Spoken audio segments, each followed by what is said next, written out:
মানুষের পাশে থেকে নতুন বাংলাদেশকে। রাজধানীর কৃষিবিদ ইনস্টিটিউটে বৃহস্পতিবার বিএনপির ভারপ্রাপ্ত চেয়ারম্যান তারেক রহমানের পৃষ্ঠপোষকতায় গণতন্ত্র পুনরুদ্ধার আন্দোলনে গুম খুনের শিকার পরিবার, ২৪-এর আন্দোলনে শহীদ ও আহতদের পরিবার সহ অসহায় দুস্থদের মাঝে চিকিৎসা সহায়তা প্রদান করে আমরা বিএনপি পরিবার সংগঠন। সেখানে সারা দেশ থেকে সেবা নিতে আসেন হতাহত পরিবারের সদস্যরা, ছিলেন আমরা বিএনপি পরিবারের সদস্যরাও। দেশের অসহায়, দুস্থ, পিছিয়ে পড়া জনগোষ্ঠী সহ দেশের যে কোনো সংকটে বিএনপির এই মানবিক কর্মকাণ্ড অব্যাহত থাকবে বলে প্রতিশ্রুতি ব্যক্ত করেন বক্তারা।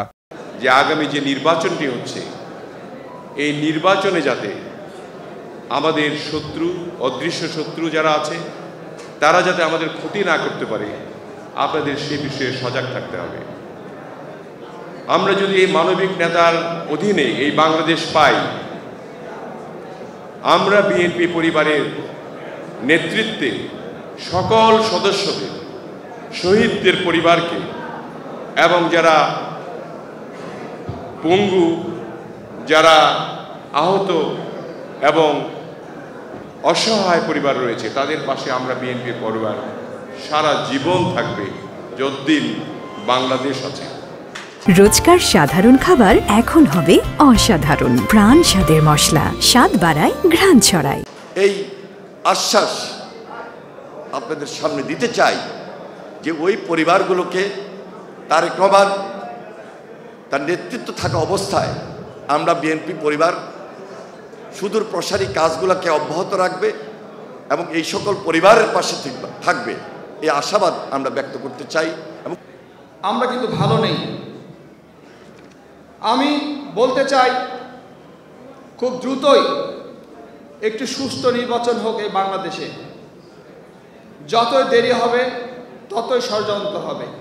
এ সময় বিএনপির সিনিয়র যুগ্ম মহাসচিব রুহুল কবির রিজভী বলেন, ফ্যাসিবাদের পুনরাবৃত্তি ঢাকাতে তত্ত্বাবধায়ক সরকার পুনর্বহালের রায় গুরুত্বপূর্ণ ভূমিকা রাখবে। গণতন্ত্রের পথ চলার জন্য বাংলাদেশে কেউ যাতে আবার নতুন করে ফ্যাসিস্ট হয়ে না উঠতে পারে, তার জন্য আমি মনে করি আজকের এই রায়টি অত্যন্ত ইতিবাচক এবং আবারও গণতন্ত্রকে প্রাণবন্ত করার জন্য এবং গণতন্ত্রের যে আমি যে প্রাণ ভোমরার কথা বললাম, সেই প্রাণ ভোমরাটা আবারও পুনরুজ্জীবিত হলো আজকের এই রায়ের মধ্যে।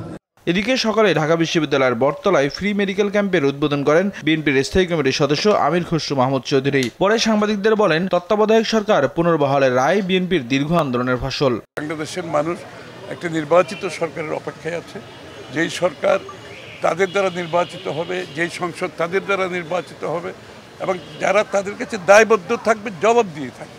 সবচেয়ে বড় কথাটা হচ্ছে এই জায়গায় যে বিগত দিনে সেটা অনুপস্থিত, আজকেও সেটা অনুপস্থিত। সুতরাং একটা নির্বাচনের সুষ্ঠু নির্বাচন সম্ভব একটা কেয়ারটেকার সরকারের মাধ্যমে। এইখানে জাতীয় একটা ঐক্যমত আছে, সবচেয়ে ভালো কথা হচ্ছে সেই জায়গাতে এই ঐক্যমতের মাধ্যমে আমি আগামী গণতন্ত্র বাংলাদেশে আমার মনে হয় একটা নতুন দিগন্তের দিকে আমরা যাচ্ছি। এ সময় আগামী নির্বাচনে কেউ বিএনপি থেকে বের হয়ে অন্য দলে নির্বাচন করলে তার প্রভাব বিএনপিতে পড়বে না বলেও জানান তিনি। বিএনপি যতক্ষণ করবে ততক্ষণ সে বিএনপি, তার বাইরে গেলে সে বিএনপি থাকছে না, তাই না? নিয়াজ মুর্শিদ, দেশ টিভি, ঢাকা।